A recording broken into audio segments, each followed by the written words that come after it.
सुप्रभातम। पिछले वीडियो में हम लोग तबला के अंगों के बारे में जानकारी प्राप्त किए। आज के वीडियो में हम लोग तबला के 10 प्राण के विषय में जानकारी प्राप्त करेंगे कि तबला के 10 प्राण कौन कौन से हैं। किसी भी मनुष्य को जीवित रहने के लिए वायु की आवश्यकता पड़ती है। यदि वह वायु लेने में या छोड़ने में थोड़ी असहजता महसूस करता है तो माना जाता है कि व्यक्ति पूर्ण रूप से बीमार हो गया है, अर्थात जब उसका वायु चलना बंद हो जाता है तो वह क्या हो जाता है, वह मृतक हो जाता है।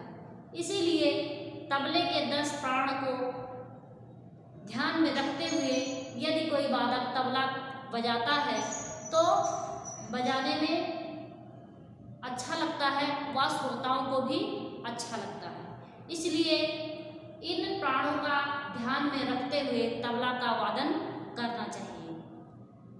प्राचीन समय में इन 10 प्राणों का अत्यधिक महत्व था और प्रचलन में भी था, लेकिन आधुनिक समय में अब इसका प्रचलन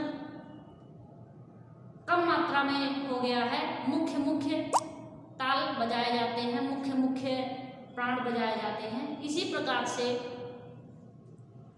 अब हम लोग देखेंगे कि तबले के 10 प्राण कौन कौन से हैं। ताल या तबले के 10 प्राण। ताल या तबले के 10 प्राण, ये हमारा हेडिंग है। प्राचीन ग्रंथों में ताल के 10 प्राणों का उल्लेख। प्राचीन ग्रंथों में ताल के 10 प्राणों का उल्लेख मिलता है। मतलब कहने का मतलब है कि प्राचीन का जो ग्रंथ था, जो संगीत मकरंद था, उसी ग्रंथ में इन 10 प्राणों का उल्लेख मिलता है। इन 10 प्राणों को ताल के विषय में उतना ही महत्व दिया जाता है जितना कि मानव शरीर में वायु को इन 10 प्राणों, जो हमारे तबला के 10 प्राण हैं, इन 10 प्राणों का उतना ही महत्व दिया जाता है जितना कि मानव शरीर में वायु को दिया जाता है। कहने का मतलब है यदि मनुष्य ऑक्सीजन नहीं ले पाता है या उसकी श्वास गति रुक जाती है तो वह मृतक के समान हो जाता है। उसी प्रकार से यदि कोई वादक इन प्राणों के साथ वादन नहीं करता है, अर्थात कुछ थोड़ा बहुत करता है, तो तबला भी मृतक के समान हो जाता है। इसीलिए इन 10 प्राणों को ध्यान में रखते हुए अच्छे वादक इनका प्रयोग करते हैं। नारद द्वारा रचित ग्रंथ संगीत मकरंद में एक श्लोक इन 10 प्राणों का वर्णन करता है। इस ग्रंथ, जो नारद रचित ग्रंथ है, संगीत मकरंद में एक श्लोक है, इन 10 प्राणों का उल्लेख करता है। श्लोक है, कालो मार्ग क्रियांगरग ग्रहो जाति कलालय। एक बार फिर से सुनेंगे। कालो मार्ग क्रियांगणी ग्रहो जाति कलालय यति प्रस्तार स्वेचि ताल प्राणा 10 स्मृता।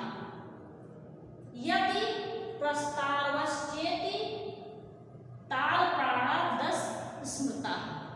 इसका अर्थ है, इस श्लोक का अर्थ है कि काल, मार्ग, क्रिया, अंग, ग्रह, जाति, कला, लय, यति और प्रसार, ताल के ये 10 प्राण हैं। इनका उपयोग वर्तमान समय में पूरी तरह से नहीं हो रहा है। जैसा कि अभी हमने बताया कि प्राचीन समय में इन प्राणों का उल्लेख अत्यधिक मात्रा में मिलता था, लेकिन आधुनिक समय में इनका प्रचलन काफी कम हो गया है। मुख्य प्राणे प्रयोग में लाई जाती हैं। समय के प्रभाव में इनकी जानकारी लुप्त होती जा रही है। आजकल सब लोग संगीत सीखते हैं, उनको लगता है कि थोड़ी सी सीख लेते हैं तो लगता है कि हम पूरी प्रकांड पंडित हो गए हैं। इसलिए वह समय नहीं दे पाते हैं, विशेष रूप से उसकी पूरी गहराइयों तक ना जाते हुए, बल्कि थोड़ी सी ही गहराइयों में जब पहुंच जाते हैं तो उन्हें लगता है कि हमको बहुत कुछ आने लगा है। इसलिए समय के अभाव में इनकी जानकारी लुप्त होती होती जा रही है, परंतु कुछ प्राणों का उपयोग अभी होता है।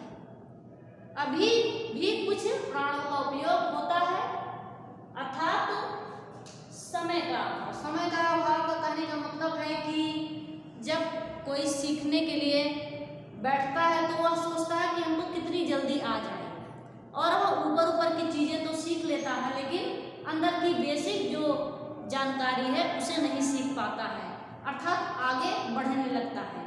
इसीलिए कहने का मतलब है कि समय के प्रभाव में इसकी जानकारी लुप्त होती जा रही है। उन्हें समय नहीं रहता है कि वह कितने घंटा बैठकर किस प्रकार से रियाज कर पाएंगे। इसीलिए कुछ प्राणों का उल्लेख अभी भी आधुनिक समय में इसका उपयोग किया जा रहा है। प्राचीन समय में इन 10 प्राणों का उपयोग अच्छे से किया जाता था, लेकिन अब क्या है कि समय के अभाव में कुछ ही प्राणों का उपयोग किया जाता है। अब जान लेंगे कि तबला के 10 प्राण। पहला हमारा है काल। पहला काल, दूसरा मार्ग, तीसरा क्रिया, चौथा अंग, पांचवा ग्रह, छठवां जाति, सातवां कला, आठवां लय, नौवां यज्ञ और 10वां प्रस्ताव। यह क्या है? 10 तबले के प्राण हैं। तो आज के वीडियो में बस इतना ही। आप इसे अपने फेयर कॉपी पर नोट करेंगे और इसको याद करेंगे, अर्थात कंठस्थ करेंगे। अगले वीडियो में हम लोग अगले टॉपिक पर चर्चा करेंगे। आज के लिए बस इतना ही। धन्यवाद।